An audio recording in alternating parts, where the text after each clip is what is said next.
Olá, pessoal! Sejam bem-vindos a mais um episódio do Mulheres Pod, gravando direto dos estúdios Crosshost. Tudo bem, amiga? Tudo jóia, e você, princesa? Como é que você tá? Tudo rosa. Tudo rosa. Por que será? Porque hoje o nosso episódio vai ser dedicado a um tema específico que é Outubro Rosa. É, gente, especial aqui, ó, aqui na telinha. Exatamente. Vamos lembrar que o Outubro Rosa ele foi criado para conscientizar as pessoas sobre a importância de realizar exames preventivos com relação ao câncer de mama. E aí, para esse tema especial, nós trouxemos uma pessoa muito querida. Posso apresentar nosso convidado? Pode, só que antes de tudo, logicamente, eu vou passar aquele recadinho do CCC. CCC. Que agora ficou. Pegou, já era. Agora é CCC, entendeu? Curta, compartilha. É isso, gente. Peraí, vamos repetir pro pessoal. A gente tem que curtem, combinar. Comentem e compartilhem. É isso, CCC, entendeu? Agora ficou. Então, nosso convidado de hoje, ele é ginecologista obstetra especializado em mastologia. O meu querido amigo Pedro Cunha. Bem-vindo, meu Seja querido. bem-vindo. Obrigado, meninas. Prazer estar aqui com vocês. Obrigado. Igualmente. Prazer é todo nosso, P. Muito obrigada. Imagina. Nada melhor do que abrir esse episódio, né, em comemoração ao Outubro Rosa, com um mastologista especialista, É né, isso aí. gente? Muito bom, assunto super importante pra gente discutir sempre, mas principalmente no outubro a gente é lembrado um pouquinho mais. É, ainda. exato. É Nunca mais é um demais foco. esse assunto, né? Exato, é o ano Exato. inteiro, mas como tem um mês específico, acho que é um mês que a gente aprofunda um pouco mais, Sim. né? E acaba até chegando a mais pessoas, né? Sim. Agora vamos começar lá do começo. Quem é Pedro? Por que Pedro fez medicina? Por que mastologia? Bom, você já me apresentou nessa parte aí da minha formação, mas é isso, eu fiz medicina, já tinha um estímulo familiar, meu pai, meu avô, meu bisavô são médicos. Caramba, família de médicos. Quarta geração não é tão comum, né? Porque Não. pai de médico, tipo, Sim. ter um filho médico é comum, mas agora vô e bisavô é mais Caramba. difícil, pois é.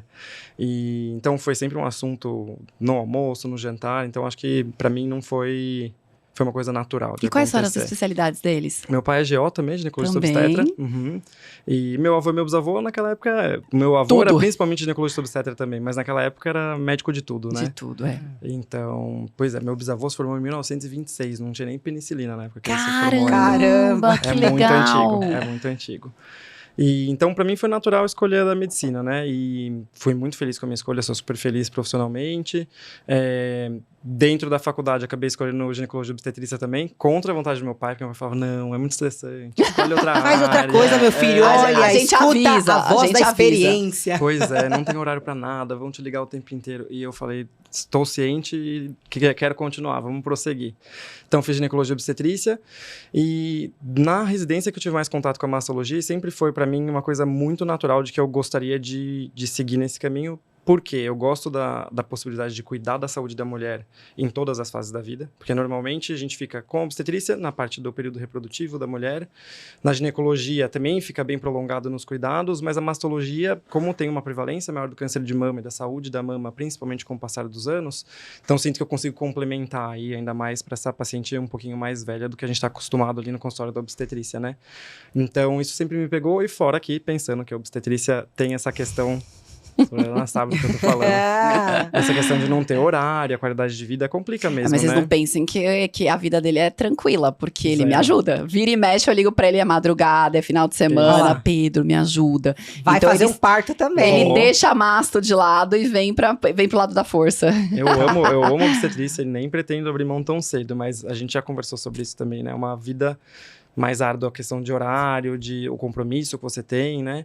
E então, já pensando pro futuro, quando eu já estiver mais cansado, não conseguir mais acordar, aí talvez ficar na parte da mastologia, que é uma coisa mais... horário mais comercial, não tem tanta urgência, uma coisa mais maleável no sentido de horário e qualidade de vida. Então, foi juntando tudo isso e, de novo, sou super feliz com as especialidades que eu escolhi e eu gosto de ter essa variedade no meu dia a dia também. Então, e falando sobre mama, falando sobre a questão, o quesito mais educação. Quando que seria o ideal as pessoas começarem a se autoexaminar, a se inteirar um pouco sobre esse assunto de mama, no caso? A questão da informação e da educação na saúde da mama, ela deve vir acompanhada desde sempre. Então, vamos dizer, desde a adolescência. Quando normalmente você vai no ginecologista, começa a ter uma descoberta tanto da parte sexual, mas também de que quer fazer alguma rotina ou uso de algum anticoncepcional por algum motivo, você vai precisar procurar a primeira vez o ginecologista. O ginecologista, na nossa formação, tem a parte da mastologia. Então, pelo menos ali o básico do dia a dia tem que já ser introduzido, né? E rastreamento, que a gente vai falar daqui a pouquinho, começa um pouquinho mais tarde. Como, por exemplo, assim, ó, as meninas começam a ter o broto mamário, algumas mais cedo, outras mais tarde. Mas já nessa época que começou a aparecer o broto mamário, já tenho que ensinar minha filha? Filha, você tem que se examinar e toca aqui já nessa idade? Você pode até fazer isso para tornar uma coisa mais natural e mais lúdica, mas ainda não tem um objetivo de encontrar alguma coisa. Tanto que a gente fala que o autoexame, que é a coisa mais comum que a gente ouve falar, ele não tem evidência científica de que diminui a taxa de mortalidade para o câncer de mama. Então, ele não tem... A gente comenta bastante, mas ele não é uma regra, não é uma coisa obrigatória. Mas o que é importante do autoexame da mama? É a paciente se conhecer.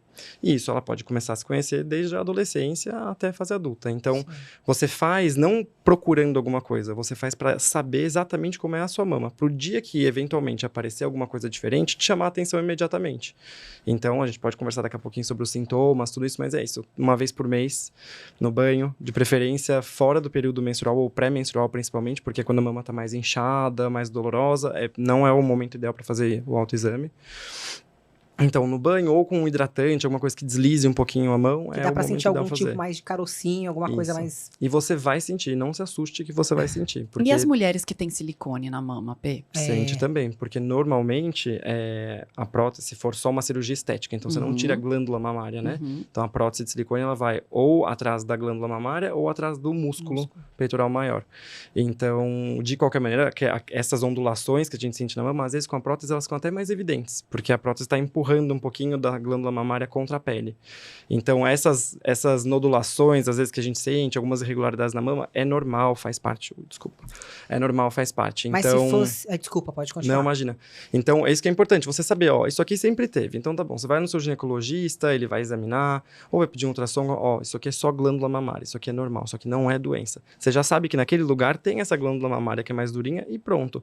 Agora, se depois de você sempre examinou, todo mês você examina, passou alguns anos, isso aqui não existia antes, isso aqui tá diferente. E chama atenção. Então, não é o objetivo do rastreamento do câncer de mama, nem é o que faz modificar o curso da doença do câncer de mama, mas o autoconhecimento é fundamental. Agora, você acha que o silicone atrapalha um pouco quando a mulher vai fazer a mamografia? Para poder identificar isso. Porque, assim, às vezes é visível só apalpando. Sim. Mas e nesse exame? Porque eu sei que o silicone dificulta para visualizar isso, né? Pode ficar um pouquinho, mas nessa preocupação, que por muitos anos isso era um tabu, né, de colocar silicone ou não, mas já tem inúmeros estudos científicos que mostram que não prejudica, não tem um impacto na mortalidade. Quando a gente fala do que é importante do câncer de mama, a gente tem que ver coisas que mudam a mortalidade, o curso da doença ou a sobrevida. E, por exemplo, prótese de silicone não muda o tanto de mulheres que morrem por câncer de mama se elas têm silicone ou não, tá? E com o passar do tempo, a gente foi desenvolvendo maneiras de driblar um pouquinho essa intercorrência, né, o que atrapalha ali da prótese mamária. Então, a gente faz normalmente a mamografia em duas incidências, a crânio-caudal e a médio-lateral oblíqua. E quando a paciente tem prótese de silicone, a gente faz uma adicional que chama manobra de Eklund. Eu não sei se a Ana com certeza já viu, não sei se você já viu, mas é uma maneira que posiciona a paciente Eu já fiz. Já fez? Posiciona no mamógrafo. Não é uma coisa confortável, mas eu já fiz. Você aperta toda, assim, meu Deus, parece que vai explodir. Exato. Mas essa manobra é uma maneira que eles posicionam você no mamógrafo de uma maneira em que consiga lateralizar um pouquinho a prótese de silicone e concentrar só a glândula mamária no mamógrafo. Então, isso já ajuda muito. Então, é pouca coisa que passaria ali não visível na mamografia. Existem modificações anuais ou a cada certo tempo de protocolos. Atualmente, como está sendo o protocolo de rastreio de câncer de mama? Então, a gente já falou um pouquinho do autoexame, então a mamografia, esse sim, é o único e o principal exame de rastreamento para o câncer de mama. Então, a gente pode falar depois sobre a função de ultrassom, de ressonância, mas para rastreamento, que é uma coisa específica, é mamografia. Eu ia até perguntar se o ultrassom também não seria válido, né? Eu conto um pouquinho para complementar para vocês, mas não substitui, é mamografia. Porque quando a gente fala de rastreamento, a gente tem que falar de um método que é acessível, tanto de valor, porque a gente está falando de saúde pública, a gente não está falando de um indivíduo, a gente está falando de um país, né? Então, ele tem que ser acessível no intuito de que ele é barato, ele é acessível no intuito de que em todas as regiões do Brasil tem mamógrafo, embora a gente também pode conversar um pouquinho da heterogeneidade, que é a distribuição das mamografias e do acesso a mamógrafos no país todo. Então, a gente está na região sudeste, a gente é muito privilegiado. Aqui é muito fácil. Mas para rastrear, tem que ser isso. Tem que ser um exame barato, de fácil acesso e que seja eficaz. E a mamografia é. Porque a mamografia, ela consegue identificar o câncer de mama numa fase que a gente chama pré-clínica. Então, a fase clínica é quando você já sente alguma coisa. Você já tem um nódulo e aí você vai lá procurar o seu médico, o seu ginecologista ou o seu mastologista. Fala, senti um nódulo na minha mama. Isso já é uma fase clínica. Se formou um nódulo, não precisaria, teoricamente, da mamografia para descobrir. A gente vai fazer uma mamografia, mas ela é diagnóstica. Ela não é de rastreamento. Então, o rastreamento serve para quando é um nódulo de mais ou menos de 1 centímetro, geralmente acima de 1 centímetro, começa a ficar palpável. Então, um nódulo bem no comecinho, menor do que 1 centímetro, ou microcalcificação. Então, é isso que a mamografia pega. E a mamografia tem evidência científica de muitos anos já, de que essa sim tem impacto na mortalidade do câncer de mama. Ao mesmo tempo que os outros exames não conseguem comprovar isso. Então, ela que é super importante. E eu vou voltar, qual que foi a sua pergunta mesmo? Os protocolos, né? Das idades todas direitinho. Então, hoje em dia, como é que a gente faz? E tem algumas peculiaridades, né? Mas é o comum que a gente está acostumado. No Ministério da Saúde aqui no Brasil, a orientação é que vai fazer mamografia a partir dos 50 anos, a cada 2 anos. E, teoricamente, você para de fazer mamografia com 69 anos. Tem bastante crítica. A Sociedade Brasileira de Mastologia, a Febrasgo, não concordam com esse protocolo. Os protocolos internacionais também, geralmente, não seguem essa mesma linha. Por que que o Ministério da Saúde usa esse exemplo? Porque ele é, sim, eficaz. A maior parte dos cânceres de mama são identificados acima dos 50 anos. E porque é isso, a gente é um país, né, em desenvolvimento, muito grande, muito populoso. Então, você fazendo esse exame a cada 2 anos no sistema público de saúde é uma coisa que o governo dá conta de fazer. Enquanto que do 40 anos, que já puxa um pouquinho mais, já vai uma população inteira a mais aí nesse rastreamento. Todo ano, fica uma coisa mais excessiva. Mas no consultório a gente segue, então, 40 anos, todo ano mamografia, todo ano. E não tem problema, assim, de fazer todo ano. Não tem problema de fazer porque todo ano. Porque ele tem uma parte de radiação, não tem? Tem uma radiação, mas é uma radiação muito pequena. De novo, tudo que a gente fala é embasado em evidência científica. Então, também já tem evidência científica bastante concreta de que a radiação é tão pequena que o risco versus o benefício não tem nem questão. Pode fazer mamografia todo ano a partir dos 40. E quando que a gente termina de rastrear? Então, o que hoje em dia se fala? Aqui no Brasil, normalmente 69 anos, mas a gente já segue hoje em dia pelos parâmetros internacionais, Sociedade Brasileira, Febrasgo, até os 75, e não significa que você vai parar com 75, você vai avaliar e individualizar a sua paciente. Como quase tudo que a gente faz na medicina hoje em dia, ela é individualizada. Então, essa paciente tem um status de saúde bom, um status de performance bom, você vai continuar. Não tem nenhuma doença crônica, nenhuma doença aguda que encurte a expectativa de vida dessa paciente, você vai continuar fazendo mamografia. Porque hoje em dia, quantas mulheres não estão vivendo até os fatores 80, de risco. 85, 90, 95 anos ou até mais. Então, você não vai parar de cuidar. Porque, de novo, um dos maiores fatores de risco para o câncer de mama é a idade. Então, quanto mais velhinha, mais chance dela ter. E aí, você vai parar de fazer com 75, se ela vai viver até os 95, não dá. Então, é isso. E vale a pena fazer mesmo com radiação. Uma coisa importante da radiação é uma dose de radiação bem pequena, que então vale a pena e muito menor do que, por exemplo, uma ressonância. E ela feita a partir dos 40 anos de idade, já não é a mama já está mais madura na fase dos 40 anos de idade. Então, quando a mama está numa paciente muito jovem, ela ainda está em desenvolvimento, em maturação. Ela atinge o ápice da maturação na gestação e no puerpério. Tá? Então, quando você faz a mamografia nessa fase que já está madura a mama, tem menos chance de ter qualquer intervenção da radiação no desenvolvimento mamário, nas células mamárias, então é uma coisa bastante segura. E um outro ponto do rastreamento que eu preciso falar também é que existem exceções a esse parâmetro dos 40 aos 75 e dos 50 aos 69, né?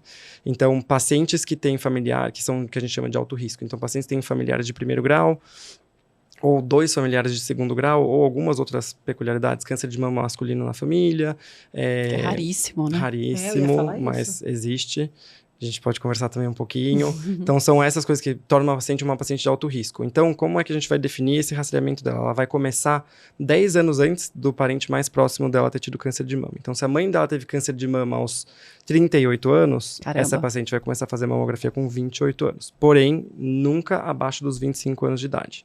Então, o mínimo do mínimo do Mesmo mínimo que ela já fazer tenha tido mamografia, filhos. mesmo que ela já tenha tido filhos, tá? E mesmo que a mãe dela tenha tido com 32, o que então, vamos começar Jogaria 10 anos pra antes, seria 22. 22. Não, ela vai começar com 25. Então, esse é um parâmetro importante aí da mamografia. Você sabia disso, da maturação da mama, é quando a gente engravida? Eu acho Sério? interessantíssimo. E você sabe que eu ia comentar assim, eu faço mamografia anual, Uhum. que a minha médica sempre pede. E eu comecei assim com... acho que eu comecei com uns 23 anos, eu nem não tinha Você filho tem ainda. familiar de risco? Não tem tenho algum nada, fator de risco? não tenho. Aí sim, você está submetendo a paciente a uma radiação desnecessária e eu vou te Por isso dizer... que eu até perguntei, porque eu faço É. anual, entendeu? Por isso que eu Sim. a pergunta. E a Ana vai saber disso também, que está acostumada no consultório. Mas quando você pega uma mamografia de uma paciente de... Nossa, Quantos anos você falou? 23? Eu comecei mais ou De menos 23. porque eu Não vê comecei nada. antes de engravidar, engravidei com 25. você não vê nada. Ela praticamente não tem utilidade.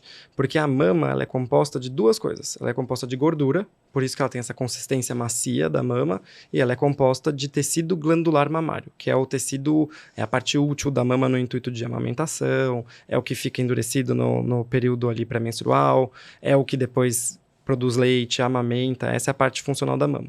O que é gordura, quando você vê na mamografia, a gordura é praticamente transparente, então você enxerga tudo através da gordura. Então você pega uma paciente mais velha, que já tem mama bem lipossubstituída, porque a parte funcional da mama, o tecido glandular, já não tem mais função. Então ele vai regredindo e a gordura vai prevalecendo. Então você consegue enxergar tudo numa mamografia de uma paciente mais velha, porque é quase tudo gordura.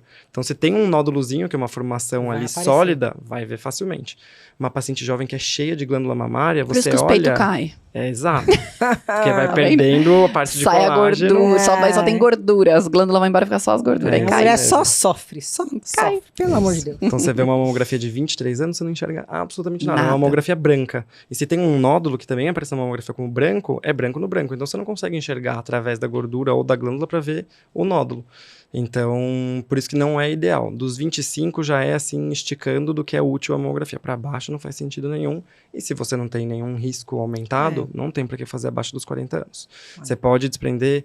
É muito comum, principalmente aqui em São Paulo, o ginecologista tem o hábito de pedir ultrassonografia na rotina anual que a paciente tem que fazer. E tá tudo bem, não tem problema nenhum. Não tem evidência de que vai salvar ou modificar a mortalidade, a vida dessa paciente, mas a gente faz por um costume, deixa a paciente mais tranquila. Existem vários nódulos benignos que às vezes a gente descobre nesses ultrassons, e esse exame já está mais do que o suficiente para essa paciente jovem. Aí é melhor do que a mamografia. Mas fora isso, não E precisa a de mais gente nada. brasileiro gosta de fazer prevenção, né? Que eu ia comentar assim. O brasileiro gosta de exame. Mas gosta. Assim, eu não sei até que ponto isso é bom ou ruim. Porque, por exemplo, lá fora, Ah, os o Pedro médicos tem experiência negam, lá fora. Eles minha irmã mora em Boston, tá? Assim, ela sofre muito quando vai passar no México, porque ela chega e fala assim, eu gostaria, sei lá, que você me passasse um ultrassom. Mas por quê? Porque você tá com alguma coisa? Não, é só pra prevenção. Não, você não precisa. E é bem assim, eles negam o exame lá, né? Então... Conta a sua experiência lá fora, como foi? É diferente. Eu acabei de voltar a fazer um ano que eu voltei Já de passa. Boston. Eu passei um ano fazendo um mestrado lá. Foi em E Harvard, né, foi que em eu vi. Harvard, foi. Passei um ano estudando lá, olha, foi ralado esse mestrado. Eu fiz um mestrado em saúde pública e foi uma experiência maravilhosa. Então, por isso que eu também gosto muito de falar sobre saúde pública, né? E os Estados Unidos tem um sistema de saúde completamente diferente do nosso. A gente tem um sistema único de saúde que não exclui ninguém. Você nem precisa ser brasileiro e você vai ser atendido aqui. E nos Estados Unidos não tem isso. Lá, apenas 8% da população americana não tem seguro saúde, seguro de vida, seguro saúde. O resto todo mundo tem. Nossa. Então, é Seria impressionante. Com um plano de saúde, isso? Um plano de saúde, porque é obrigatório. Por exemplo, eu para estudar lá, não posso entrar no país se eu não tenho um seguro saúde para passar o ano. Pagando, já Caramba. tem que estar pago, quitado, tudo direitinho. Então, funciona muito diferente. E assim, algumas coisas eles têm um ponto importante de razão. Essa coisa que a gente tem aqui no Brasil, essa mania de fazer exame de rotina, a rotina ginecológica está em dia, a gente faz muito isso no consultório, a gente já está acostumado, é uma coisa cultural, não é uma coisa necessária. Porque você não precisa todo ano, algumas coisas você precisa, por exemplo, colher o seu Papa Nicolau todo ano, todo ano, tem fases, porque depois você prolonga para 2 anos quando vem negativo, mas é isso. Papa Nicolau é um rastreamento que precisa, mamografia é um rastreamento que precisa. Ultrassom todo ano de mama, de abdômen, de tireoide, mesmo transvaginal. Não tem nenhuma evidência científica de que salva a vida da paciente fazer isso. Mas é isso, aqui no Brasil, como é montado o sistema de saúde, principalmente se você tem acesso a convênio, você só faz e pronto, e a gente já está acostumado e assim vai. Já nos Estados Unidos, não. Nos Estados Unidos, como é mais rigoroso, realmente, eles só vão te pedir o que precisa. Até porque toda vez que você pede um exame, você tem que saber o que você vai fazer com esse resultado. Então, não adianta você sair pedindo um monte de exame. Às vezes eu vejo uns exames de sangue com 33 milhões de coisas. Eu tenho que pesquisar no Google. Para que serve esse exame de sangue que alguém pediu? Porque eu nunca nem ouvi falar.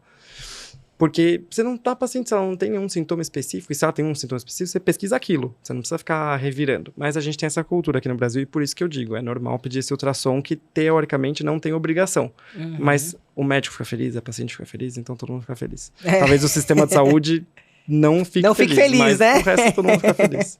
Tem pacientes que elas têm realmente, como a Amandinha falou, tem um trauma, né, da mamografia, por, sei lá, por dor. Eu já fiz o exame também, não acho que dói tanto, mas tem gente que realmente não gosta. Não dói, ele é desconfortável, mas né? tem gente que fala que dói, que tem gente que tem uma sensibilidade maior na mama e fala que dói. E sempre faz aquela velha pergunta, tem algo que substitua? Na verdade, a pergunta seria, qual seria o papel da ressonância para essa pesquisa? Substituiria? Não?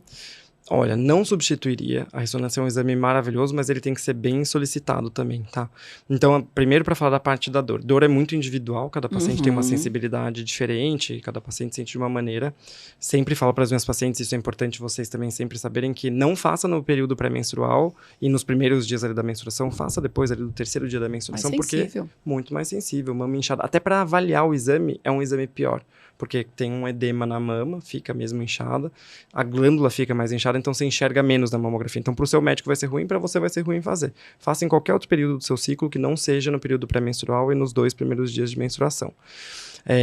Mais uma coisa que é engraçado que eu comento, que às vezes as pessoas não sabem, você sabe qual é o peso de uma mamografia? Qual é o peso que um mamógrafo exerce na mama? Não. Você sabe? Não. São 11 quilos. Nossa. Louco. Não, e não dá pra sentir tudo isso, de fato, não. Não é? Não. Tudo bem que a gente tem a nossa musa fitness, que 10 quilos pra ela não é absolutamente não é nada. Ela carrega isso só. Imagina, só no mindinho. Imagina, no peito ela carrega muito mais. Tá, assim, vai. Mas na glândula mamária são concentrados ali aproximadamente 11 quilos. É bastante coisa. É mesmo, então, eu imaginava. Porque mas você não sente tanto. A gente sente a pressão, mas não sente o peso, né? E fora que vocês estão numa posição super desconfortável, então às vezes você não consegue nem reparar muito bem no peso que tá exercendo, porque você tá preocupado em ficar parada e naquela posição inclinada, não pode mexer. Braço assim. E o técnico influencia muito. Sem dúvida nenhuma. O técnico é quem maneja a máquina. Isso. Né? Tem pessoa que vai, vira ali, entendeu? E isso varia, ajuda muito. Até não acalmar a paciente, né? Sim. E é um exame que muitas pacientes, ou porque tem histórico familiar, ou mesmo nem tem mais uma paciente mais ansiosa, que toda vez que vai fazer mamografia é um baita de um estresse até ver que tá tudo bem. Então, é um exame incômodo mesmo, não tem como fugir disso. São 11 quilos exercidos ali na mama. Né? Então, e a ressonância, então, não substitui? Não substitui, é um ótimo exame, como eu tento explicar para as pacientes, né? Então, a ressonância ele é um exame bom até demais. Quando a gente fala de sensibilidade e especificidade, então ele é um exame que tem muita sensibilidade e tem uma especificidade um pouco mais baixa. Ou seja, quando você faz um exame, quando você vai ver a imagem, ele apita para tudo, mostra que tem um monte de coisa na mama, mas quando você vai investigar se tem alguma coisa realmente ali, às vezes não tem. Então, além disso, de novo, a gente tem que falar para rastreamento. Ele não tem como ser um exame de rastreamento, ele não tem no país inteiro. Tem uma radiação muito maior, muito mais importante para paciente. Claro. Precisa de contraste para fazer, o que então já acrescentam aí várias outras restrições, pacientes que são renais crônicas, ou qualquer doença renal. Exato, doença renal, alergia, não podem fazer. Então, não vai substituir, mas ele é muito bem-vindo em alguns casos selecionados, pacientes de alto risco, pacientes jovens de alto risco, que só ultrassom é pouco, a mamografia, como eu falei, não ajuda muito, porque a mama é muito densa, a gente vai para a ressonância. Alguma dúvida no exame? Então, você já pediu a mamografia, você complementou com um ultrassom, não resolveu, ainda está em dúvida do que pode ser aquilo ali, pede a ressonância. Então, tem que ser bem dirigido. Agora, muitas vezes eu já recebi paciente que já veio com uma ressonância super ansiosa e ele mais atrapalha do que ajuda, se não tiver uma indicação precisa, porque você pega aquele exame que está mostrando que tem alguma coisa, eu olho e falo, não tem nada, então você vai ser obrigado a pedir uma biópsia. Gera mais uma ansiedade para essa paciente, um custo para essa paciente, dor, porque o procedimento da biópsia não é uma coisa agradável também, menos agradável que a mamografia. Então, às vezes, ele acaba que gera mais estresse, ele gera aí um overdiagnosis, que a gente fala, um sobrediagnóstico que, na verdade, não é real. Mas é um ótimo exame, se bem indicado. Como quase tudo que a gente pede de exame, ele é um ótimo exame se ele for bem indicado, né? E eu também, só para explicar um pouquinho a diferença dos exames, né? Então, mamografia é como se fosse um raio-x da mama, certo? Ele vê, é importante para ver calcificação, ele vê nodulação, mas ele vê nodulação, ele vê formato das coisas na mama. Então, ele vê que tem algo de um formato nodular na mama, mas ele não sabe o conteúdo. O ultrassom é um bom complemento para a mamografia porque ele tira essa dúvida. O ultrassom consegue ver conteúdo. Então, ele vê que aquele formato nodular que viu na mamografia, ele vê o conteúdo. Então, ele me diz se é um cisto, que é uma coisa que geralmente não preocupa, ou ele me diz se ele é sólido, que então é uma coisa que tem que ser investigada ou acompanhada, né? E aí a ressonância entra nesse papel de que já é diferente, tem contraste, já entra nesse papel de avaliar. O bom da ressonância também consegue avaliar a integridade da prótese com uma qualidade melhor do que o ultrassom e a mamografia. Então, ela tem o seu papel importante aí, sim. E existe um exame ainda mais recente, que agora já não está mais nem tão recente, que é a tomossíntese. Não sei se você ouviu falar, Ana. É uma mamografia que tem um complemento, como se fosse uma associação da mamografia com uma tomografia. Então, faz cortes da mama, né? Cortes, a gente diz no exame. Sim.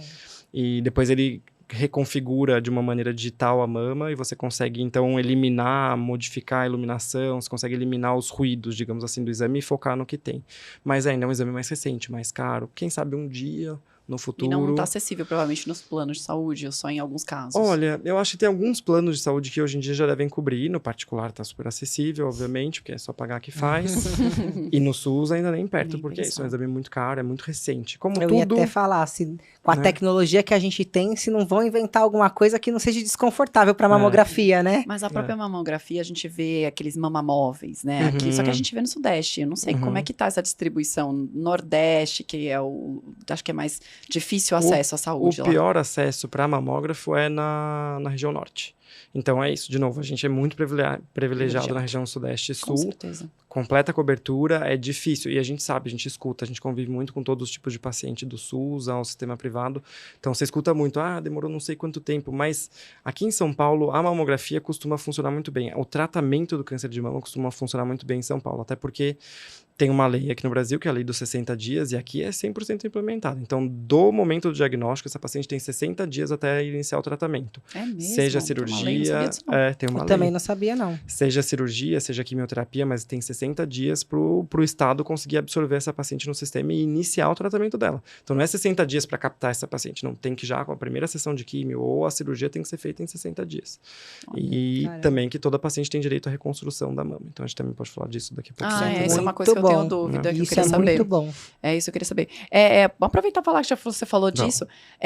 Todas as pacientes que fazem... Antigamente, infelizmente, os tratamentos eram, né? A gente compara, antigamente tinha que tirar toda a mama. A gente vê poucos casos hoje, né? Que você tem que fazer a mastectomia, que é a retirada completa da mama. Sim, isso mudou muito. Ainda bem. E mudou faz pouco tempo, porque na época da residência a gente fazia master na época da residência. Como tudo na medicina, ou talvez em qualquer coisa do mundo, né, se desenvolve e vai aos poucos se dissipando, né? Mas, na verdade, na década de 80 para a década de 90, tem um italiano, que é o pai da mastologia moderna, que é o Dr. Veronese. Ele fez uma pesquisa super importante que definiu aqui o curso da cirurgia da mama, né? Porque antigamente o câncer de mama ele era colocado num único grupo, era só câncer de mama, você não diferenciava os tipos, nada. Então todas as pacientes que tinham câncer de mama, elas vão ser submetidas todas à mesma cirurgia, que é a mastectomia radical, que então tira a mama, tira o músculo peitoral, que é uma coisa super agressiva. E limpa a axila em todos os níveis que a gente tem na axila. Tira os gânglios, né? Tira os gânglios da axila, isso. Em todos os níveis que a gente tem, desde o mais superficial até lá dentro da axila. Então, isso deixa um monte de comorbidade, acaba com a qualidade de vida, com a autoestima da paciente, isso, é o principal, né? Inchava a mão da paciente, as pacientes faziam edema nas mãos, ficava com a mão super inchada, super triste. Exato, e não tem como voltar desse quadro desse linfedema que a gente chama, que é esse braço que fica super inchado. Então usa luvinha compressiva, mas não é uma não coisa... passa. É uma consequência, uma sequela da cirurgia, e vai ficar para sempre, não tem o que fazer. Então, era muito agressivo. E era horrível, porque você fecha a pele em cima da costela. Então, não tinha nada abaixo da pele. Era a pele direto no gradil costal da paciente, nas costelas, né? Então, e aí, o que ele veio propor? Ele fez um trabalho científico que ele manteve pacientes fazendo essa mesma mastectomia, pacientes em que ele fez cirurgia conservadora, que é o que a gente faz hoje em dia, então tira só a região onde tem o tumor, desde que essa mama permita, né? Se ela tem um volume suficiente para você só tirar esse tumor, e viu que não funcionava, que essas pacientes que tiravam só o tumor ainda recidivava mais e elas morriam mais também, porque na recidiva você nunca sabe qual tipo de câncer, se vai voltar pior, mais agressivo ou não. Então não funcionou. Aí ele pensou, deixa eu tentar de alguma outra maneira, vamos fazer a mastectomia, igual se fazia antigamente, e vamos fazer a cirurgia conservadora, tirar só esse nódulo, o local do câncer, mas vamos fazer um complemento de radioterapia e vamos ver no que dá. Então, quando você faz a cirurgia conservadora e faz a radioterapia, é igual. A sobrevida, a mortalidade é igual de fazer a mastectomia. E foi aí que mudou o tratamento cirúrgico do câncer de mama. Então, hoje em dia, tem obviamente, vários critérios de exclusão ou não, mas a grande maioria das pacientes, até porque a gente está descobrindo mais cedo com a mamografia, com o rastreamento, com a educação, com o outubro rosa, que é muito difundido, o acesso à informação é muito maior. Então, a gente consegue descobrir mais cedo e a gente consegue oferecer para paciente cirurgia conservadora, mas esse é já saibam. Você vai fazer cirurgia conservadora para câncer de mama, a radioterapia vai vir junto. Não tem como fazer um sem o outro, porque se você faz sem a radioterapia, não tem equivalência. Então, por isso que hoje em dia a gente consegue fazer bastante cirurgia que preserva bastante tecido mamário. E mesmo hoje em dia, quando a gente faz mastectomia, tira a mama toda, hoje em dia a gente não tira mais o músculo peitoral. Então, por mais que fique, né, assim, sem a mama, ele fica com a cobertura do músculo, você tem a possibilidade de fazer reconstrução depois. Essa reconstrução é com uma prótese? Seria isso? Olha, depende. A gente tem algumas opções. Vai depender da paciente em vários sentidos, né? Do peso da paciente, do que ela tem para oferecer de composição corporal. O que a gente fala, a gente já vai trazer outro assunto, a gente vai passando de um pro outro. Isso aqui é conversa de bar. É conversa de bar. Virou. Tem tópico pra seguir, pulamos. Mas é porque, por exemplo, a gente vê pacientes como o caso da Angelina Jolie, né? Isso, então, nossa, eu ia perguntar agora, tá falar vendo? exatamente da Angelina Jolie, que ficou famoso, né? O assunto já emenda, não tem E as pessoas jeito. que ficou muito dúbio, né? As pessoas não sabiam como é que era, quem tinha que tirar, quem não tinha que tirar, por que tinha que tirar. É isso. Vai, então, a explica Angelina aí. Jolie, é impressionante a gente ver o poder de influência que Sim. tem uma pessoa, né, do porte ali de estrela da Angelina Jolie. Então, há alguns anos foi anunciado em todos os lugares que ela descobriu, por conta do risco familiar dela, então a mãe dela teve câncer de mama jovem, se não me engano a avó teve câncer de mama jovem, era bem prevalente na família. Ela fez um exame de sangue, que a gente tem hoje em dia, tem no SUS, para casos bem específicos selecionados, tem no convênio, geralmente você justificando, você consegue fazer. Então, é um exame de sangue que avalia se você tem algumas alterações cromossômicas que te tornam uma paciente de alto risco para o câncer de mama. E ela teve a mutação num gene chamado BRCA, no BRCA1, se eu não me engano, foi a mutação dela. E essa mutação diz que essa paciente, ao longo da vida, ela tem 80% de chance de ter câncer de mama, 50% de chance de ter câncer de ovário. Então, muita coisa. É muita coisa. Bastante. É quase, vai. Quase. É quase. É pra ter certeza, É tipo mas assim, você não vai ter, tá? Exato. Só espera. Você vai ter. E é isso, quando a gente pede esse exame, a gente também tem que saber exatamente o que a gente vai fazer. A paciente está preparada para ter essa notícia, porque aí você sabe quais são as suas opções. Você vai conseguir manter a sua mama sabendo que você tem esse risco? Tudo vai te preocupar, tudo vai te estressar? Ou você está preparada para tirar as suas mamas? Mas quando a gente fala nesses casos de que não tem doença, a gente vai fazer uma profilaxia, a gente vai fazer uma cirurgia redutora de risco do câncer de mama, que é exatamente o que a Angelina Jolie fez. Então, ela só tirou a glândula mamária e preservou a pele e o mamilo. Explico para as pacientes que é como se fosse pegar um ovo de Páscoa daqueles recheados, sabe? Você tira todo o recheio e mantém a casca. E aí você coloca uma prótese no lugar. Então, mantém a estética. Não tem como dizer que não muda, porque muda. Porque uma coisa é você pôr uma prótese de silicone por estética. Você tem a glândula mamária cobrindo a prótese, você tem a pele, a glândula mamária, então fica com uma textura muito mais parecida com a textura da mama. Agora, quando você faz a cirurgia, você deixa praticamente só a pele, um pouquinho de subcutâneo e logo a prótese. Então fica aquela mama bem mais dura e muda o aspecto. Qualquer deformidadezinha que tem ali no subcutâneo vai ficar visível, né? Então não tem como. Então não é que é uma cirurgia, não é, é super tranquilo, não é igual uma cirurgia estética. Então a gente faz isso e depois, dependendo da fase reprodutora que está na vida da mulher, tem que tirar os ovários também para poder proteger ela. E dito isso, ainda não zera esse risco de câncer de mama. Ela ainda tem entre 5% a 10% de risco de ter câncer de mama. Ainda com tudo isso. Com tudo isso. Porque ainda tem o subcutâneo, que tem ali algumas glândulazinhas mamárias que você não consegue eliminar 100%. Né? Exato. Então ali ainda pode surgir. Às vezes na cicatriz da cirurgia pode surgir. Então, não tem como livrar 100%. Mas, tudo falando isso, que a reconstrução com prótese é uma opção para reconstrução.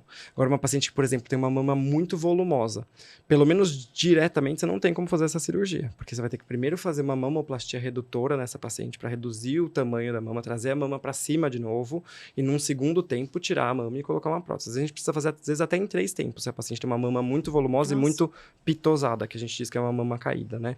Então, às vezes, você precisa fazer em segundo ou até em terceiro tempo para conseguir deixar a mama no lugar certo, no tamanho certo, para depois fazer. Porque às vezes a gente tira nessas pacientes de mama volumosa, às vezes você faz uma mastectomia, você tira 1 quilo de mama. Caramba. Você não tem como colocar, nenhuma pele vai conseguir segurar ali uma prótese de 1 quilo sem ter uma cobertura de gordura, de glândula, então não dá para fazer. E também você pode usar outras partes do corpo da mulher para reconstruir. Você pode usar o grande dorsal, que é o músculo que a gente tem nas costas, e passar ele para frente. Caramba. E preencher. Você pode usar o abdômen e colocar para cá. Então, às vezes o paciente já tem até uma gordurinha ali, faz uma abdominoplastia praticamente e passa esse já músculo aproveita. E esse flap que a gente chama de tecido do abdômen e passa aqui para cima, para dentro da mama, passa por dentro do abdômen até a mama. Então, tem outras opções de reconstrução. Mas o ponto é, porque senão é muito detalhe específico, o ponto é que a paciente, toda paciente do SUS, do particular, tem direito à reconstrução. E os expansores? Usa quando? A gente usa expansor principalmente quando não tem um volume mamário para você pôr uma prótese direto. Então, às vezes, tem paciente que a gente faz a mastectomia e, de novo, né? Então, ficou sem nenhuma cobertura, tá? Só a pele e o músculo. E ela já tinha peito, digamos assim, pouca mama, né? No caso. Ou, às vezes, nem precisa, Ana, ter pouca mama. Mas é isso. Se você precisou, por algum motivo, tirar a mama inteira dela. Só ficou pele, aqui a pele grudada no músculo, né?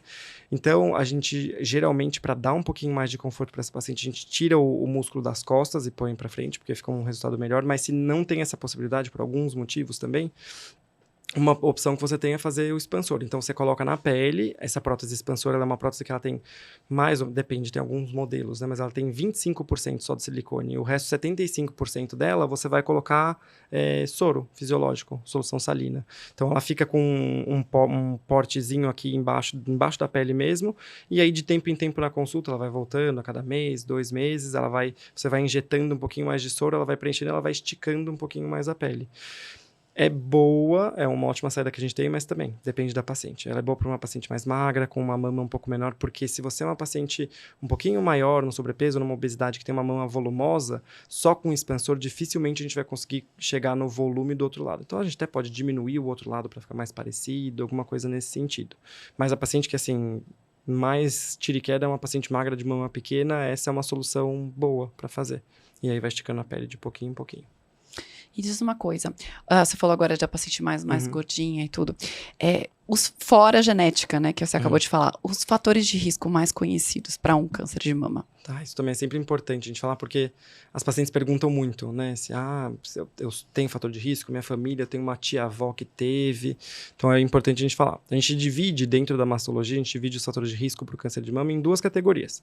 Os modificáveis e os não modificáveis. Então, os não modificáveis, como eu já disse, é coisa que a gente não pode mudar. Então, por exemplo, uma coisa que aumenta o risco de câncer de mama, ser do sexo feminino. 98% dos cânceres de mama do mundo inteiro são nas mulheres. Então, ser do sexo feminino é um fator de risco. Já é um e fator. é imutável, não tem o que fazer. 2% de câncer de mama no homem, então é bem menos. Mas é uma coisa que existe. As pessoas às vezes nem sabem que existe, mas existe. Só é raro. Então, o sexo feminino. Idade é um fator também não modificável, e é isso. Por mais que hoje em dia a gente cada vez mais escuta alguém conhecido, alguém que conhece alguém que teve super jovem, mas é uma doença que ela é muito mais prevalente com o passar dos anos. Então, principalmente a partir dos 50. Abaixo dos 50 é bem menos, assim, a incidência. Então, principalmente a partir dos 50, e lá pro final da vida, quando você vai ver, né, a estatística, a partir dos 80 já diminui bastante também, mas é porque já diminui também a expectativa de vida. Pois então, não é que não tenha, porque senão seria mais prevalente ainda, né? Então, a idade é um desses fatores que a gente não pode modificar. Outras coisas que a gente não consegue modificar é porque o câncer de mama ele é intimamente ligado à parte de exposição hormonal. Então, tudo que faz a mulher ficar mais exposta ao hormônio torna a mulher mais suscetível ao câncer de mama. Então, a paciente que teve a menarca muito precoce, teve a primeira menstruação dela bem novinha, porque ela vai passar mais tempo exposta ao hormônio, e que teve menopausa tardia. Então, essa paciente que foi ter a menopausa só depois dos 55, 60 anos, também, ela tem mais tempo de exposição.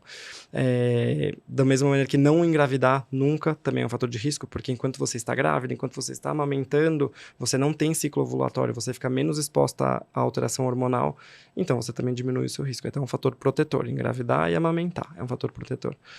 Então, são basicamente esses que são os não modificáveis. Depois a gente vai para modificável, que são os que a gente fala que é bom senso para todo mundo, tá?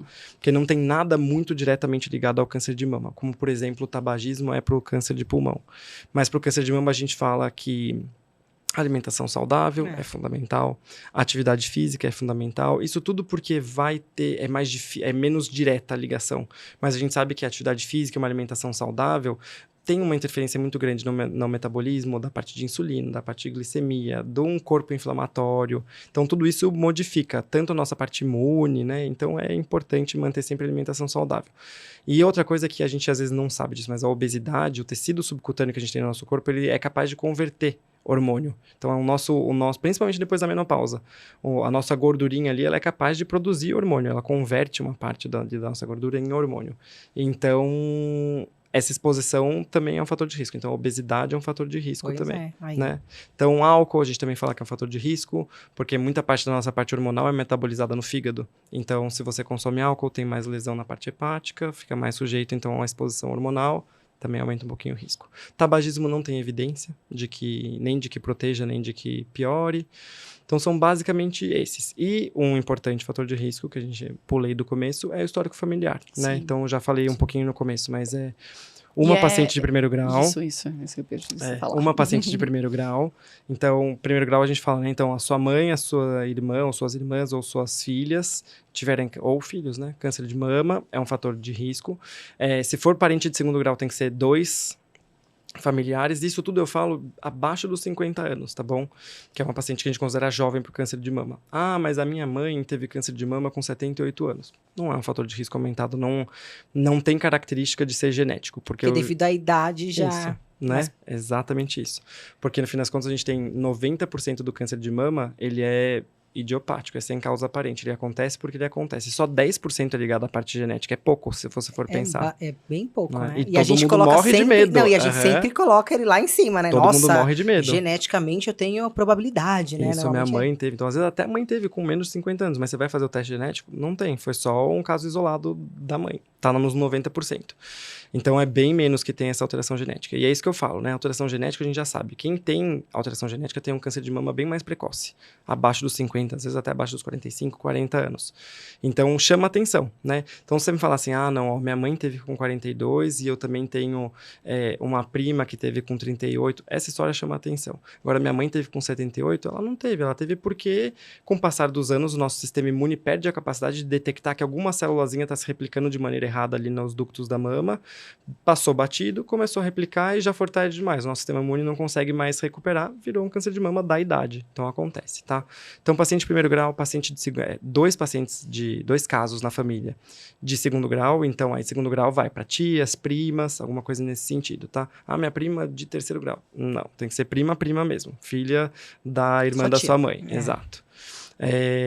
Outras coisas, câncer de mama masculino chama atenção porque o câncer de mama masculino ele é raro, ele é muito ligado à alteração genética, então esse é um que chama atenção para uma paciente de alto risco. Mas mesmo que seja terceiro grau, por exemplo, não. Aí tem que ser primeiro ou segundo também. Terceiro grau a gente já não tem essa evidência, tá? Mas câncer de mama masculino. E aí o câncer de mama masculino, teoricamente, em qualquer idade. Porque também a gente sabe que é mais comum, né? Aparecer mais velho. Eu nunca vi. Nunca viu? Eu ia falar isso. Eu nunca soube de nenhum caso ou a gente próximo, sabe que existe, algo próximo. Nunca vi. Eu vejo porque eu lido. Eu ia falar isso. Você deve ver muito mais. Eu vejo. Mas é a mesma coisa, assim, né? Lido com muita paciente toda semana, opero muita paciente toda semana e raramente, esporadicamente, aparece algum homem. Então, recentemente eu operei um paciente de 43 anos, que me chamou atenção, acho que foi o paciente masculino mais jovem que eu operei de câncer de mama, porque geralmente é ali uns 70, esses eu já operei bastante, agora jovem desse jeito é raro. E diz uma coisa, tirando uma dúvida, esses jovens homens que usam hormônios, hormônios para academia, por exemplo, e acabam tendo ginecomastia, tá, como efeito colateral, isso tem alguma ligação ou não? O uso do hormônio é um fator de risco para o câncer de mama. É difícil a gente fazer essa ligação imediata, mas a gente vai dizer que é um fator que aumenta o risco de câncer de mama. Para a ginecomastia é bem claro, né? Isso é muito comum porque o homem tem a glândula mamária, igual a mulher tem, mas por conta dos desenvolvimentos aí dos hormônios sexuais que a gente tem, a mulher tem o estrogênio e a progesterona que faz desenvolver a mama da maneira que se desenvolve em vocês e a gente não tem. A gente até tem uma partezinha da nossa testosterona que vai ser convertida em um pouquinho de estrogênio e pode pode, naturalmente, mesmo que a pessoa nunca usou bomba na vida, chega um monte de menino com ginecomastia. Isso é ou por conta da obesidade, que converteu um pouquinho perifericamente, ou por alguma doença que a gente tem que investigar que produz algum hormônio feminino, mas às vezes é por conta dessa conversão que a gente mesmo faz de testosterona no hormônio feminino. Então, ginecomastia é bem claro, se você vai usar hormônio, você vai ter excesso, a nossa glândula que está ali quietinha, que não foi feita para receber esse tanto de hormônio, recebe esse hormônio, ela vai crescer e vai formar ginecomastia. Agora, para o risco de câncer de mama, é difícil você fazer, igual para a mulher também é difícil, por exemplo, usar contraceptivo hormonal, não demonstrou até hoje que tem aumento de câncer de mama por isso. Fazer uma terapia de reposição hormonal com cuidado, com os critérios corretos, tem um aumento pequeno na incidência de câncer de mama, que então ainda diz que vale a pena, por todos os outros benefícios que a terapia de reposição hormonal trazem, vale a pena fazer. E no homem é isso, não tem uma evidência que liga diretamente, mas como a exposição ao hormônio aumenta o risco, então você usar em uma quantidade excessiva ali, sem proteger a mama, sem usar algum outro tipo de medicação que bloqueie os receptores da mama, isso deixa você mais sujeito ao câncer de mama, sim. E os sintomas, P? Então vamos lá, sintomas. A gente... Eu ia falar isso, se é só apalpar e sentir, ou se tem algum outro sintoma que dá pra Porque o perceber. maior medo eu vejo nas pacientes é sentir algo que dói. Uhum. Eu tô com muita dor na mama e quer examinar, quer fazer exame por causa de dor. Sim. As pesquisas mostram pra gente que somente 5% dos cânceres de mama, o motivo o qual levou a mulher a procurar socorro, só 5% foi por conta da dor, ou seja, muito pouco. A gente sempre fala, câncer de mama não é associado à dor. E quando é associado à dor, geralmente é porque ele já deu 10 mil sintomas antes, e agora já tá tão evoluído, ele tá crescendo de uma maneira rápida, ou ele tá muito próximo da pele, que aí ele dói, tá pesado, dói. Essa paciente, o sintoma é dor, porque dor não é um sintoma clássico de câncer de mama. Ele é silencioso mesmo, então. Ele é mais quietinho. É silencioso, ele dá sintomas, que eu vou comentar. Mas é que dor é uma coisa que no nosso consultório a gente vê, a paciente chega desesperada, tá com dor, tá tudo bem. Porque a mama dói, mama é uma glândula sensível, tem muita alteração hormonal que faz com que a mama mude bastante a sensibilidade, então é normal. Não entre em pânico por causa de dor de mama. Dor na mama geralmente não é câncer, é qualquer outra coisa. A gente pode... Porque a gente sente muitas pontadas no peito, isso, né? Eu pontada, sinto queimação, pontada. direto, todas as pacientes sentem. E isso não significa câncer de mama, tá? Então, câncer de mama, o que a gente gosta? De descobrir na fase pré-clínica, quando não tem nenhum sintoma. Mamografia tá aí para isso. Mas quando tem sintoma que a paciente nota, o mais comum de todos é nodulação, então você sente, como eu falei, né? A mulher também fica preocupada porque tem várias irregularidades, não são nodulações, tem várias irregularidades na mão. Chega lá e fala assim, mas eu tô sentindo aqui, aperta aqui. Eu sinto que tem uma irregularidade. Isso não é nódulo, tá? Então, nodulação é que você sente aquela bolinha que você consegue definir, delimitar o perímetro dela, você consegue segurar. Às vezes, se ele for benigno, ele é móvel, mas normalmente, se ele é maligno, ele é mais difícil de mover. Então, o nódulo é o campeão. Outras coisas que são comuns também. Abaulamento ou retração da pele. Então, por exemplo, se você tem um câncer de mama na parte aqui de cima da mama, a pele sempre foi lisinha. Que nem eu falo, não, você sempre viu, sempre foi lisinha. Agora, de repente, do nada, tem um altinho que não tinha aqui. Aí você vai ver, tem algum nódulo ali embaixo que está empurrando a pele para cima. Ou que o nódulo está crescendo, e como o câncer de mama ele tem essa característica de invasão, de progressão, ele começa a pegar as trabéculas de sustentação que tem na mama, que deixam a mama de vocês nesse formato que tem, né? Então, ele vai pegando essas trabéculas e vai retraindo a pele. Então, retração de pele também é uma característica do câncer de mama. Inversão do mamilo também é uma coisa bastante frequente, né? Assim, bem característica. Então, você sempre teve o seu mamilo do jeito que ele sempre foi. Ele sempre teve esse formato, essa coloração durante a gestação, durante a amamentação. Pode mudar a coloração, pode mudar um pouquinho o formato, mas é uma mudança que chama atenção. Então, ele sempre foi pontudinho, de repente, esse bico ele inverteu. Ele ficou para dentro. Isso não é normal, tem que dar uma olhadinha. Pode ser alguma coisa benigna, não estou dizendo que tudo isso que eu estou dizendo é... que a gente usa essa palavra, patognomônico, que é uma coisa que... evidentemente é câncer de mama, ele obrigatoriamente é câncer de mama. Não é. Então são só sintomas que a gente vai investigar. Pode ser um nódulo benigno, pode ser alguma infecção, alguma mastite, alguma inflamação que está fazendo isso. Mas nodulação, abaulamento de pele, retração de pele, inversão do mamilo, outra coisa que as pacientes perguntam bastante também, saída de alguma secreção pelo mamilo, é uma coisa super comum. Eu já deixo claro para a paciente, eu pergunto, mas assim, é só quando você aperta ou você acordou e percebeu que estava sujo? Ah, não, toda vez que eu aperto, toda mulher, provavelmente, quando aperta a mama ou a região da areola ou do mamilo, vai sair algum tipo de secreção. Normalmente marronzinho ou esverdeada é normal, porque o ducto, ele é pérvio, os ductos da mama. Ele é pérvio e fica alguma secreçãozinha coletando lá dentro. Se você apertar, vai sair. Agora, a paciente que tem um líquido sanguinolento ou bem transparente, a gente chama de água de rocha, assim, parece água mesmo, bem transparente, e que sai de de uma mama, geralmente de um ducto, e ele é espontâneo, então não é quando você aperta, não é quando tem alguma ali na relação sexual que tem alguma interação e que sai, não. Mas você acordou de manhã e percebeu que o sutiã tá sujo de sangue. Tem que investigar, porque pode ser um sintoma também. E alteração da textura da pele também? A alteração da textura da pele é importante, que é o que a gente chama de seria o carcinoma inflamatório da mama, né? Super importante. Então a gente fala que fica uma pele, parece uma casca de laranja. Ela fica toda demasiada, vermelha e cheia de pontinho, assim, que são os folículos que a gente tem na pele, mas fica tão demasiada que chama atenção. Então essa alteração de pele, de edema, de ficar quente, com essa formação de aspecto de casca de laranja também é um sintoma. E no homem é igual?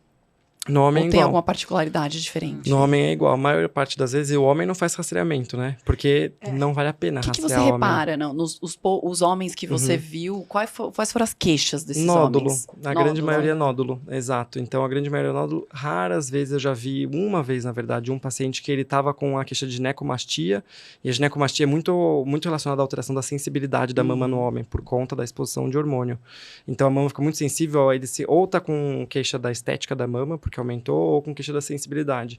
E aí teve um caso que foi por esse motivo, e aí investigando tinha um nódulozinho lá que não era a queixa dele, bem pequenininho, e a gente viu que era um câncer de mama. Mas normalmente é nódulo. Então, comecei a palpar um nódulo aqui, percebi que tá aumentando e vim pro consultório. E não tem rastreamento, então eles que notam e vêm procurar a gente. Mas o homem faz mamografia também? Faz, mas não de rastreamento, faz só de diagnóstico. Só então, quando- esse paciente que vem e refere que tem um nódulo, faz. Obviamente, é um exame mais incômodo para o homem do que para a mulher, porque a gente tem menos quantidade de Como tecido que- mamário, como que geralmente. pega, né? Pois é, mas pega. O pouquinho que tem, Caramba. pega. E às vezes a gente pega uns homens super magrinhos, mas você vai juntar ali aquele tecido, aquela pele e vai conseguir comprimir e fazer mamografia. Mas é isso. Então, o tratamento é igual, a cirurgia é igual, a quimioterapia, a radioterapia, tudo é igual. A diferença é que, geralmente, no câncer de mama masculino, você descobre um pouquinho mais tarde, porque você tem que esperar o sintoma para você descobrir. E, geralmente, né, que a gente fala, para fazer uma cirurgia conservadora do câncer de mama, tirar só um quadrante, só um setor, você tem que avaliar... porque você tem que avaliar a proporção entre o tamanho do câncer e o tamanho da mama da paciente. Então, uma paciente de mama volumosa, você tira esse nódulo e consegue reconstruir, tá tudo bem. Agora, o homem, geralmente, a mama é muito pequena. E aí, você tem um nódulo, não tem jeito, você tem que fazer uma mastectomia, porque a proporção é muito desfavorável. A proporção do nódulo vai ser 50%, 50% da mama, indica retirar a mama inteira. Então, geralmente, o tratamento masculino é mastectomia. Então, o tratamento é mais agressivo. Por não ter tanto tecido. Porque você diagnostica numa fase mais tardia, que já não tem mais Mas muito... não tem uma particularidade, assim, de geralmente ser mais grave, por exemplo, no homem. Não, é igual. É a mesma coisa. A única diferença é isso, né? A gente fala, mas tem uma evolução pior. Às vezes tem, porque enquanto a mulher está descobrindo com a mamografia um câncer super inicial não, de... né? 6 milímetros, o homem está descobrindo um nódulo de 2, 3 milímetros na pequena avançado, mama dele. né? Exato. Entendi. Então, não é... O tipo é o mesmo, os subtipos que a gente tem de câncer de mama são os mesmos, mas é isso, você diagnostica numa fase mais tardia. E na literatura, a pessoa, assim, mais jovem que tem tido câncer de mama, assim, que você tenha visto, assim, pra gente ter uma ideia. Eu tenho esse ponto de vista mais, como é que se diz? Mais viciado por conta da amostra que eu lido, né? Mas, assim, ainda assim, é a grande minoria, é raro. A maior parte do câncer de mama realmente se concentra na faixa etária dos 50 aos 70 anos de idade. Tem esse aumento um pouquinho dos 40 aos 50, e por isso que todas as sociedades internacionais, Febrasgo, Sociedade Brasileira, querem baixar para 40 anos, a gente usa os 40 anos, mas abaixo disso é realmente muito raro. Paciente com CDIS, que é o carcinoma ductal in situ, que é um pré-câncer, ele ainda não é um câncer de mama, mas é uma lesão de alto grau, que se você não operar, tem uma alta chance dele virar câncer de mama, que eu já tive, foi na época da residência, uma paciente de 18 anos. Novíssimo. Pois é, muito nova. E de câncer de mama invasivo mesmo, que é câncer de verdade, que tem que fazer o mesmo tratamento que todos os pacientes, foi com 24 anos na residência também. Por isso é importante, né? Você se conhecer, você fazer os exames. Essas duas pacientes estão fora do período do rastreamento. Então, Sim, descobriu porque teve sintoma, né? E aí já é um pouquinho mais difícil o tratamento, mas dá tudo certo. Agora, o tratamento hoje. Tá mais evoluído? Tá a mesma coisa? Tem tem coisa nova aí na medicina? Tá muito evoluído. Tanto que as pessoas às vezes falam, nossa, mas você foi escolher mastologia, é uma área tão triste, você lida com câncer. Cara, é uma área tão feliz, porque a obstetrícia a gente lida com muita coisa feliz, mas também sempre falo, quando tem alguma coisa que não dá certo na obstetrícia, é triste. Com certeza. E na mastologia, hoje em dia, tudo bem, eu dou bastante notícia ruim para essas pacientes com relação, olha, você tá com câncer de mama. Essa é a pior parte, né? É uma parte difícil, mas primeiro que você aprende um jeito de conseguir acolher e acalmar. Eu sou uma pessoa muito otimista no dia a dia, no basal, então eu sinto que eu consigo passar isso para paciente. E é isso, eu dou uma notícia ruim, mas eu sempre falo, ó, tô aqui para te dar uma notícia boa, uma notícia ruim. A ruim é que você tá com câncer de mama. A boa é que você tem, geralmente, se for na fase inicial, 98% de chance de cura, tá? Então a gente ainda pega alguns casos de paciente que escondeu os sintomas, que não quis lidar com a doença, que entra numa fase de negação, que então já está sentindo aquilo ali há anos e não vai atrás de ajuda. Essa paciente realmente é mais difícil porque andou muita coisa para a gente correr atrás do tempo. Mas a paciente que está de olho, que está cuidando, rastreando, ou que mesmo que teve sintoma, a gente tem muita coisa hoje em dia. Então, o que eu tinha comentado antes, que antigamente, até a década de 90, mais ou menos, colocava todas as pacientes de câncer de mama num grande grupo do câncer de mama e o tratamento era o mesmo para todas as pacientes. Era a mesma cirurgia, a mesma quimioterapia, o mesmo tratamento adjuvante que tivesse. Hoje em dia a gente tem vários tipos de tratamento diferentes, porque hoje em dia existe uma técnica que a gente usa na biópsia, que é imunohistoquímico. Isso a gente faz na biópsia e na cirurgia.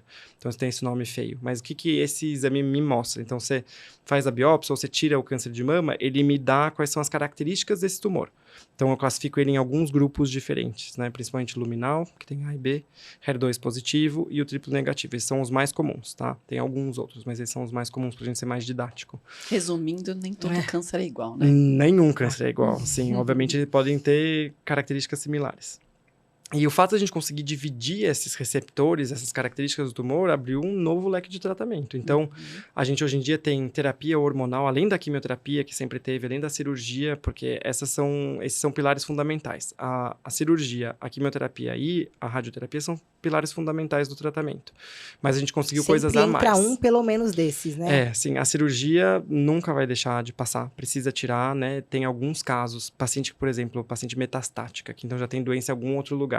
Já não tem mais a indicação de cirurgia, porque se tem uma metástase em algum outro lugar, a gente não consegue curar essa paciente. A gente fala que essa paciente entra num estágio paliativo. Isso não é uma sentença de morte. As pacientes hoje em paliativo e com metástase duram ficar fazendo químio para duram prolongar. anos, tem uma qualidade de vida boa, que é esse o intuito. Mas a gente diz que não vale mais a pena tratar a mama, porque agora não tem um intuito curativo, não vai mudar o curso da doença operar a mama, então a gente não opera. Mas, num geral, é isso, a cirurgia, e aí a gente tem que avaliar o tamanho do tumor, qual é a característica desse tumor para saber se a idade da paciente, o status físico da paciente, para saber se ela pode fazer quimioterapia, se ela vai ter um benefício com a quimioterapia ou não. Porque a quimioterapia é um baque de medicação, né? Muito. Então, falar, a quimioterapia eu gosto de explicar para as pessoas qual que é a diferença dos tratamentos, né? Porque as pacientes chegam no consultório, elas acham que tem que operar correndo, Sim. que tem que tirar esse câncer da mama dela. E às vezes, muitas vezes, a mama não é o problema. Então eu falo para a paciente, se eu estou operando a sua mama, eu estou fazendo um tratamento local. A única coisa que eu estou cuidando é da sua mama. Então, muitas vezes, dependendo do estágio, do tamanho, do subtipo de câncer de mama, eu preciso que ela comece pela quimioterapia. Porque a quimioterapia não cuida só da mama. Entra a medicação, ela é intravenosa, corre nos vasos sanguíneos da paciente do fio do cabelo até o dedinho do pé. Então, se tiver alguma célulazinha passeando, querendo implantar em algum órgão-alvo do câncer de mama, geralmente osso, pulmão, cérebro, fígado, o quimioterápico mata e não progride essa doença. Então, às vezes, é muito mais importante começar pela quimioterapia do que pela cirurgia. E a radioterapia, geralmente, vem por último, porque é o que complementa. Se você faz uma cirurgia conservadora, ela é obrigatória. Se você faz mastectomia, geralmente não precisa, existem algumas exceções, tá? Mas o que eu digo é que, então, esses pilares fundamentais, hoje em dia, eles têm complementos. Então, dos subtipos de câncer que eles são responsivos à parte hormonal, você tem comprimidos que você pode tomar por 5 a 10 anos, que você toma que bloqueia a exposição das células mamárias ao hormônio. Então, você protege essa paciente desse câncer voltar no futuro.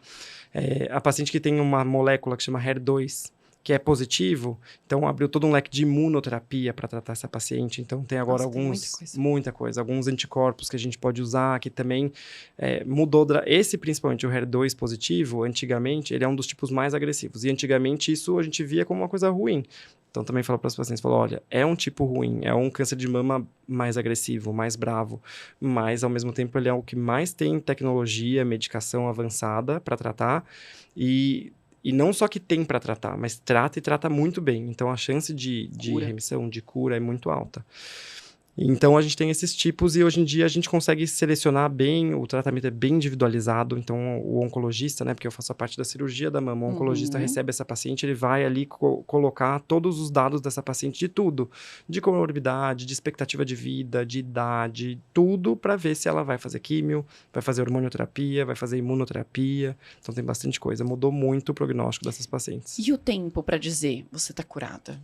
Continua sendo... Era 5 anos, não era? 5 anos. É que 5 anos, na verdade, é um parâmetro que a gente estabeleceu para estudo científico. Então, a gente sempre fala em sobrevida em 5 anos. É um parâmetro que a gente tem que, então, depois que você terminou... Você observa para ver se não voltar até em 5 anos, ela tá literalmente a gente diz que tá curada. curada. Porque é o parâmetro que foi estabelecido. Então, teoricamente, é isso, né? A gente pode considerar uma paciente curada a partir do momento que ela terminou o tratamento e não tem mais nada. Mas como sempre existe a possibilidade de voltar, esses pacientes têm muito pânico quanto a isso. Mas eu deixo sempre frisado, todos esses tratamentos que a gente faz, cirurgia, radioterapia, quimioterapia, hormonioterapia, imunoterapia, é para diminuir a chance de voltar. Então, não é só para tratar esse, mas é para diminuir a chance de que ele volte no futuro. Mas enquanto você tem mama, tecido mamário, vai ter chance. Até quando você tira toda a mama, você tem chance de voltar. Sim, é o que você falou, tem micro, né? Micro. Porque as pacientes chegam, às vezes, assim, desesperadas. Não, já vamos tirar ela inteira, já tirar a outra também. Falo, calma, não é assim. O tratamento não tem benefício em tirar tudo. Porque se fosse para tirar tudo que tá saudável, a gente sai tirando tudo do corpo. Então, tem casos que tem evidência, tipo uma paciente mutada, que a gente tem que tirar mesmo. Mas uma paciente de 70 anos, que é um tipo que tem um tratamento ótimo, vai só fazer cirurgia conservadora, radioterapia, talvez quimioterapia, talvez alguma outra coisa, e vai viver. Então, o parâmetro que a gente usa realmente é 5 anos, porque é esse de sobrevida em 5 anos. Então, é isso. A gente trata essa paciente do momento que acabou o tratamento, então, que a gente fala que fez todos esses que a gente precisa fazer, a gente vai seguir essa paciente e ver qual é a sobrevida em 5 anos. A sobrevida em 5 anos hoje em dia é muito boa. Ela é dividida nos tipos de tumores. Mas é isso, os tipos luminais que foram pegos numa fase inicial tem 98% de cura, né? Então, hoje em dia, a gente fala do câncer de mama, ele não é mais uma sentença de morte igual antigamente. Eu sempre falo para as pacientes, eu entendo que é uma notícia difícil de receber, porque vem 10 milhões de preocupações da feminilidade, da sexualidade, então da parte de aspecto de aparência, mas de saúde, de viver, de curtir a família, ver os filhos, os netos. Que vai morrer já, Exato. Né? Câncer vai morrer. Exato. Então eu tento frisar e falar assim, olha, vão ser alguns meses, geralmente para fazer tudo, vão 6, 7 meses para fazer tudo. São alguns meses ruins da sua vida, mas que vai ser, a vida é feita de altos e baixos, não é? Com certeza. Em tudo. No câncer de mama não é diferente. Então, eu falo assim, é uma parte da sua vida. São 6, 7 meses, 8 meses que vão ser difíceis e vai ficar tudo bem. É o que você falou, tem muita relação com a autoestima. E aí ficou aquele estigma de que toda mulher que tem câncer de mama vai fazer quimio e vai ficar careca. Tem a então, parte do cabelo. Tem essa parte do cabelo que pega muito a autoestima da mulher. Sim. Então, nem todas vão fazer químio. E a gente tem uma touca que esfria, não é? Esse negócio que é novo isso. Agora, acho que não necessariamente todas precisam ficar carecas, né? Não. Então, é assim, primeiro que é o que você falou, Ana. Nem todas as pacientes vão ter o mesmo tratamento. Então, tem paciente que o que faz cair o cabelo é quimioterapia. Então, só a cirurgia, só a radioterapia não modifica em nada o cabelo. A radioterapia não faz cair o cabelo. Não, radioterapia é local. Então, você vai lá no radioterapeuta, ele vai fazer uma programação, ele vai estudar toda a sua mama, em todas as conformações da sua mama, e é uma coisa que é local. Ele queima o local onde teve o câncer de mama na sua mama. Então, geralmente, são aí umas 15 a 30 sessões, você vai diariamente lá fazer, você faz e vai embora para casa. Pode dar cansaço, a pele fica muito sensível, muito queimada, escurecida, mas comparado à quimioterapia, é tranquilo. Então, o que faz perder cabelo é quimioterapia. Então, nem toda paciente precisa fazer químio e nem toda paciente precisa fazer a mesma químio. Tem algumas medicações específicas dentro da quimioterapia que faz perder o cabelo. A grande maioria das vezes, falou que precisa fazer quimioterapia no câncer de mama, é a quimioterapia que vai cair o cabelo. Não tem muito jeito, tá? E também fala... Nem com essa touca aí, mesmo assim. Aí é a história da touca. A história da touca, ela existe. Como é que essa touca funciona? Porque às vezes é até meio difícil, a gente põe uma touca na cabeça e de repente o cabelo não cai. Então, como é que ela funciona? Como eu falei, o quimioterápico ele entra na veia, ele percorre o corpo inteiro do folículo do cabelo até o dedo do pé. Exatamente por chegar no folículo do cabelo que ele cai. Então, é uma medicação super agressiva, ela agride o folículo e ele perde a capacidade de continuar produzindo o nosso cabelo. Então, cai. O que essa touca faz? Ela é uma touca que resfria a uma temperatura bem baixa. Quando a gente resfria, então você põe ela na cabeça, enquanto você está fazendo a medicação, a injeção do quimioterápico, tudo no mesmo momento. Ela resfria tanto que ela faz uma vasoconstrição. Então, quando a gente tem frio, os nossos vasinhos, eles se encolhem. Se faz uma vasoconstrição, encolhe o vaso, o quimioterápico não chega até o couro cabeludo, que é onde está essa touca gelando. E, teoricamente, então, ele não prejudica, tá? Não são todas as pacientes que funcionam. Tem paciente que mesmo usando a touca, o quimioterápico chega lá, porque pode chegar depois. Eu ia falar isso, porque mais provavelmente fica circulando, né? Então, então, mas às vezes tem algumas que caem menos do que cairia. Ajuda, tem algumas talvez. que realmente vai bem, tem algumas que caem independente de fazer ou não. E uma coisa que também, difícil ainda comprovar, mas nos Estados Unidos, principalmente, eles estão começando a investigar isso, porque tem alguns relatos de casos de paciente que protegeu o corpo inteiro, mas como o quimioterápico nunca chegou no couro cabeludo, tem paciente que tem tido metástase pro couro cabeludo. Então, essa célulazinha que estava passeando pelo corpo, o único lugar que ficou desprotegido, chega lá. Então, mas ainda não tem numa quantidade suficiente que deixa a gente alarmado. Então, assim, não são todos os lugares que oferecem, não é protocolo em todo lugar, não tem ainda ciência suficiente para dizer de que vale a pena ou não vale a pena fazer. E, então, a grande maioria das pacientes vai cair cabelo mesmo, mas eu falo, ele cresce de volta. Ele cresce de volta, ele vai crescer lindo. Cresce mesmo. E vai dar tudo certo.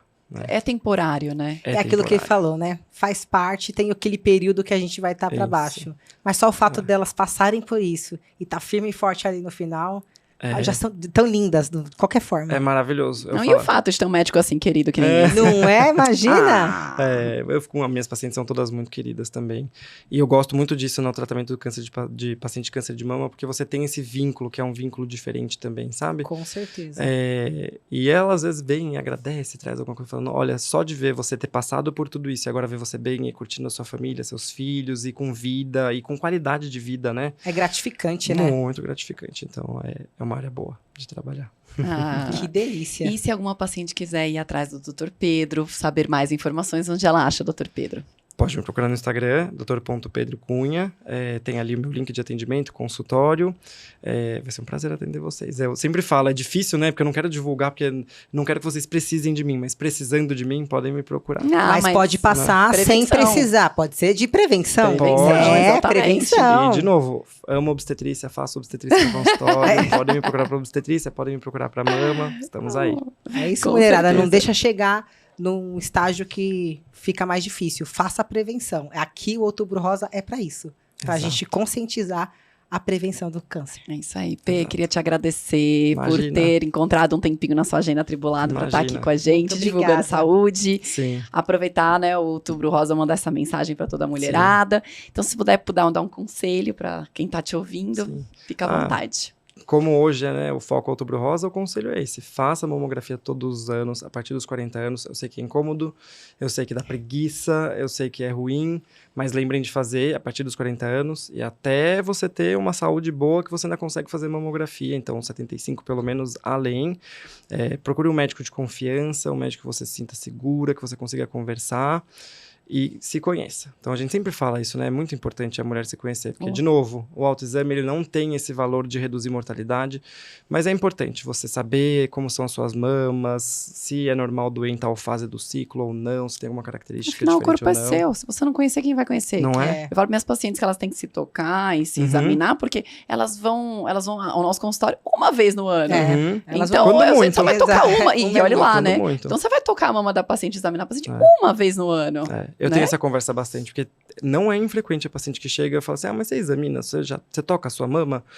Ai, não, eu tenho uma aflição de encostar. Tenho medo. É sua. Tenho medo. A paciente, eu tenho medo. Não, mas de achar alguma coisa. Se tocar assim Não, elas têm difícil, medo de achar alguma coisa. Elas têm medo de examinar É. e achar uma bolinha. Eu falei, mas é pra isso mesmo que você tem que se examinar. E a mama é sua, é um órgão seu como outro qualquer. Sim. E sim, tem sensibilidade, tem coisa boa, tem coisa ruim, tem dor, mas também é um órgão de fonte de prazer na relação. Então, toca, conheça, identifique, veja qual a coloração, qual é o formato, qual a consistência, faz parte, né? Muito obrigada, meu Imagina, querido. foi um prazer. Obrigada por trazer aqui esse tema pra gente, ser esclarecedor, explicar mais aí pro pessoal, porque assim, embora tenha a gente fale muito sobre isso, muitas mulheres ainda têm dúvidas. Ah, com certeza. Então acho que nunca é demais esse assunto. É verdade, é o câncer mais prevalente no Brasil, depois do câncer de pele não melanoma, e no mundo, na verdade, é essa incidência. E é disparado na frente na saúde da mulher com relação a outros tipos de câncer. Então, tem que cuidar, não tem jeito. É importante. E novamente, obrigada. Imagina, foi um prazer. Obrigada. Tchau, Mais tchau. uma vez, queria agradecer a vocês por terem nos acompanhado em mais um episódio do nosso podcast, CCCC, né? Não esqueça do CCC da Ana. Não é CC, não, é CCC. Curte, comenta, compartilha. Lembra que de terça-feira estamos pela manhã, na terça e na quinta no Spotify e à noite às 20 horas no YouTube. É isso, Um gente. beijo e até a próxima! Tchau, tchau.